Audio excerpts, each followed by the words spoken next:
अस्सलाम वालेकुम नाज़रीन, आप देख रहे हैं ईमान स्पीक्स और मैं ईमान नवाज़ आपसे मुखातिब हूँ। नाज़रीन, इमरान खान को 14 साल की कैद सुनाने के बाद भी इस हुकूमत की जो हवाइयाँ हैं वो उड़ी हुई हैं। खान ने आज इस हुकूमत को एक अहम चैलेंज भी दे दिया है और इसके साथ साथ इस्लामाबाद हाई कोर्ट में फील्डिंग तो सेट कर दी गई है, लेकिन हुकूमत फिर भी बुखलाहट और घबराहट का शिकार है। इनकी घबराहट कम नहीं हो रही। और एक मीटिंग जिसके बारे में काफ़ी गुफ्तगू हो रही थी कि गंडापुर की बैरिस्टर गौहर की और आर्मी चीफ की मुलाकात हुई है, उसको पहले हुकूमत की जानिब से तरदीद किया गया कि जी मुलाकात नहीं हुई। लेकिन अब वही विफाकी वज़रा जो हैं, हुकूमती वज़रा, वो कह रहे हैं कि जी मुलाकात तो हुई है लेकिन उस मुलाकात का पीटीआई को कोई फ़ायदा नहीं हुआ। और सेनेटर इरफान सिद्दीकी कहते हैं जनाब कि बंद कमरों में जो मुज़ाकरात होते हैं वो चलते हैं या नहीं चलते ये तो नहीं पता, लेकिन जो डिग्गी के मुज़ाकरात होते हैं वो अक्सर चल जाते हैं और हमने चलते भी देखे हैं। फिर शायद ठीक भी कह रहे हैं एक तरह से, क्योंकि इन्हीं एक डिग्गी के मुज़ाकरात के नतीजे में पीएम शहबाज शरीफ भी आवाम को तोहफे में मिले हैं और एक तरह से वो बात तो ठीक ही कर रहे हैं। इसके साथ साथ कल से जब भी ये फैसला आया अलकादे ट्रस्ट का, उसके बाद से पीटीआई की जानिब से कोई ख़ास प्रेस कॉन्फ्रेंस या रद्द-ए-अमल कोई इस तरह का नहीं दिया गया। वो लोग बड़े पुरउम्मीद हैं कि आगे अपील में जाएंगे और ये केस उड़ जाएगा और खान को इंसाफ मिलेगा। लेकिन हुकूमत की बुखलाहट वाज़ेह है, क्योंकि कल से लेके आज तक प्रेस कॉन्फ्रेंसेस की एक भरमार कर दी गई है हुकूमत की जानिब से।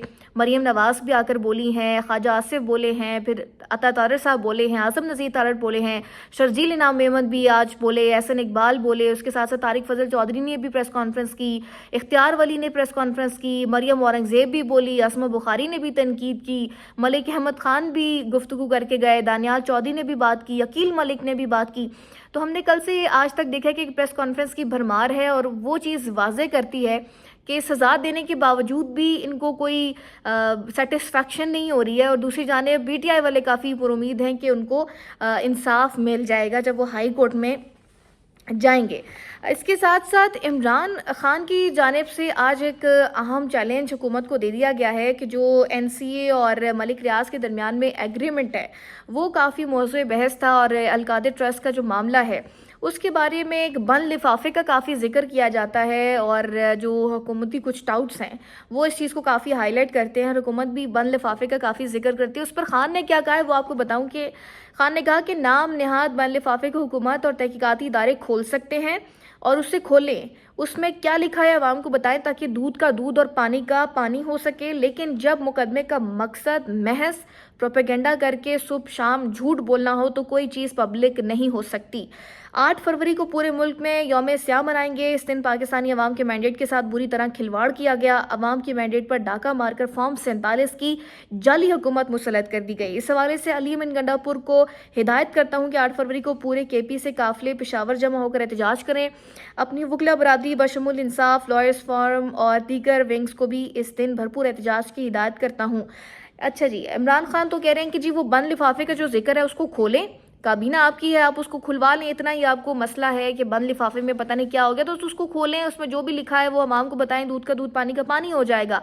और इमरान खान भी इस चीज़ को आपको चैलेंज दे रहे हैं कि खुलवाएं, तो आप क्यों नहीं खुलवाते? आपको किस चीज़ की टेंशन है? आप उसको खुलवाएं, अवाम के सामने लेकर आएँ और हकीकत अवाम को अयां हो जाएगी। फिर आपको प्रेस कॉन्फ्रेंस करके ये साबित करने की ज़रूरत नहीं है कि वो एक मेगा करप्शन केस था या वो बंद लिफाफे ले आए। उन बंद लिफाफे को अवाम के सामने ला के रखें पब्लिकली।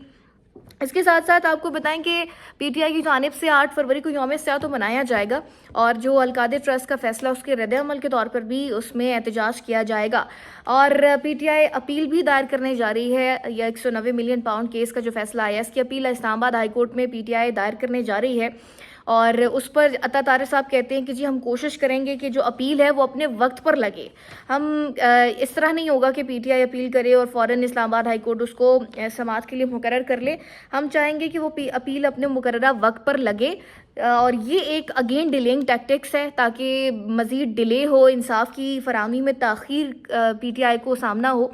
और जिस तरह से मुज़ाकरात में भी इन्होंने पहले मुज़ाकरात चलाए और बाद में पता चला कि इनके पास इख्तियार ही नहीं है, वो भी बेसिकली डिलेइंग टैक्टिक्स थी और अब अगेन इस तरह की बातें की जा रही हैं।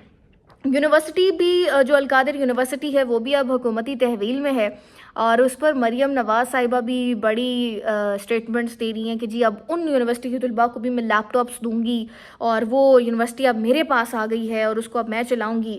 تو شاید مریم نواز صاحبہ ان کو ویسے ہی چلائیں گی جیسے پنجاب کے دیگر اسکولس چل رہے ہیں یا پنجاب کے دیگر منصوبے چل رہے ہیں. اور پنجاب میں بہت زیادہ اسکولز ایسے ہیں جو نہیں چلے, سرکاری جو اسکولس تھے وہ نہیں چلے اور بعد میں انہیں پھر پرائیویٹ کر دیا گیا. اور اسی طرح شاید اس یونیورسٹی کا بھی وہی حال ہوگا جو پی آئی اے کا ہوا یا جو اسٹیل مل کا ہوا. اسی طرح مریم نواز جو ہے اس پر بھی قبضہ کر کے اور اب کہہ رہی ہیں کہ جی میں ان کے طلباء کو بھی لیپ ٹاپ دوں گی. تو یہ صرف محض باتیں ہی ہیں. اس کے ساتھ ساتھ آپ کو بتائیں کہ اسما بخاری جو ہے وہ کافی عیش تنقید کا نشانہ بنا رہی تھی پی ٹی آئی کو اور کہہ رہی تھی کہ جی خان جو ہے وہ بڑے گھبرائے ہوئے تھے فیصلے کے وقت اور ان کو کافی مایوسی ہو رہی تھی اور رونے نکل رہے تھے.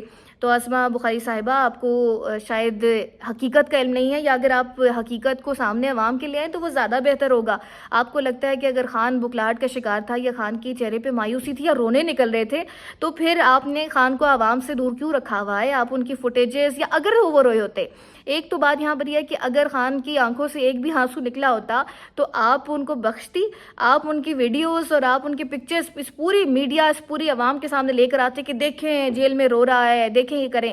آپ نے تو ہائیڈ اس لیے کیا ہوا ہے کہ جو ان کے جیسچرز ہیں اسٹرانگ, جس طرح سے وہ کہہ کے لگا رہے ہیں اپنی قید پر بھی اپنی سزاؤں پر بھی, آپ وہ عوام سے چھپانے کے لیے ان کی ایک تصویر بھی وہاں سے باہر نہیں نکلنے دیتے, ان کا دیدار جو ہے اس پوری عوام کو نہیں ہونے دیتے, جسٹ بیکاز کہ آپ لوگوں کو پتہ ہے کہ وہ جو خان کی پر امیدی ہے, وہ جو یقین ہے, اس کے سامنے پھر آپ سب بے بس ہیں. اور پھر صرف باتیں کرنے سے تو کچھ نہیں ہوتا کہ ان کے رونے نکل رہے تھے یا کچھ بھی. اور بشریٰ بی بی بھی جس طرح سے باتیں کی جا رہی تھی کہ جی ان کی بھی بیک ڈور ملاقاتیں, وہ بھی انہی کی جانب سے کی جا رہی تھی اور دیگر حکومتی وزراء کی جانب سے کی جا رہی تھی کہ ان کے بیک ڈور ملاقاتیں جاری ہیں. تو اس کا بھی ایک ثبوت ہے کہ وہ اپنے جس ٹائم پہ یہ فیصلہ سنانا تھا تو وہ اپنا سامان ساتھ لے کر گئی تھی اور انہوں نے کہا تھا کہ مجھے امید ہے کہ شاید یہ وہی فیصلہ دیں گے جس کے بارے میں ذکر ہو رہا ہے. تو انہیں پراپر پتہ تھا اور وہ بڑی فل کانفیڈنس کے ساتھ وہاں پہ تھی کہ ان کی اگر گرفتاری بھی ہوتی ہے تو وہ دیں گی.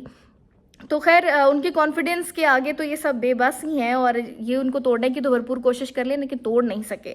اس کے ساتھ ساتھ ناظرین آپ کو بتائیں کہ جو ہائی کورٹ میں فیلڈنگ سیٹ کر دی گئی ہے اور اس پہ فیصل واڈا صاحب کی جانب سے جو بیان آیا ہے کہ ہائی کورٹ سے بھی پی ٹی آئی کو مایوسی ہوگی, وہ کس طرف اشارہ ہے وہ آپ کو بتاؤں کہ آج جیسے عطا طارق صاحب نے بھی کہا کہ اپیل کا مقررہ وقت پہ لگے گی, لیکن جو فیصل واڈا صاحب بات کر رہے ہیں وہ یقینی طور پہ ایسے تو نہیں کر رہے. فیصلے سے پہلے بھی انہوں نے کہا تھا یہ فیصلہ آئے گا اور وہی آیا, اور اس سے پہلے بھی کافی زیادہ باتیں وہ کر چکے ہیں اور اگین ہم نے دیکھا کہ وہ باتیں ہوتی بھی ہیں. اور اب جو انہوں نے یہ بات کی ہے وہ اس کی ریزن یہ ہے کہ ہائی کورٹ میں جو ججز کی تعیناتیاں ہونی تھی وہ بہرحال کر دی گئی ہیں ایڈیشنل ججز کی. ان میں ایک جناب جج ہیں انعام امین منہاس اور اعظم چودھری صاحب ہیں. یہ اعظم چودھری صاحب تو وہ جج ہیں جنہوں نے عدت نکاح کیس کا فیصلہ سنایا تھا, اور انعام جج صاحب وہ ہیں جو سرکاری وکیل کے طور پر رانا صاحب کا انہوں نے کیس ٹیک اپ کیا تھا اور ان کا کیس لڑا تھا اور بعد میں انہیں چھوڑ بھی دیا تھا, جو منشیات کا کیس رانا ثناءاللہ پہ بنایا گیا تھا. تو ان کی پروفائل جو ہے وہ ابھی سے یہ اشارے کسی اور طرف کر رہی ہے کہ اگر کل کو پی ٹی آئی اپیل لگاتی آگے ہائی کورٹ میں تو معاملات کچھ اچھے نہیں دکھ رہے, یا پی ٹی آئی کو جو ہے مزید انصاف کی فراہمی میں تاخیر ہوگی. اور جیسے فیصل صاحب بھی کہہ چکے ہیں, فیصل واڈا صاحب, کہ جی وہاں سے بھی مایوسی ہوگی, تو وہ شاید اسی طرف ذکر کر رہے ہیں کہ اگر اپیل ان ججز کے پاس لگتی ہے تو آئی ڈونٹ تھنک سو کہ پھر پی ٹی آئی کو جلدی انصاف ملے گا یا کوئی معاملات بہتری کی طرف جائیں گے. پھر اگین یہی سب ہوگا جو اس ساری ٹرائل میں ہوا اور اس سارے فیصلے میں ہم نے دیکھا. تو ناظرین آج کی ویڈیو سے اتنا ہی. مزید اس طرح کی ویڈیوز دیکھنے کے لیے آپ میرے چینل کو لائک کریں, سبسکرائب کریں. اللہ نگہبان.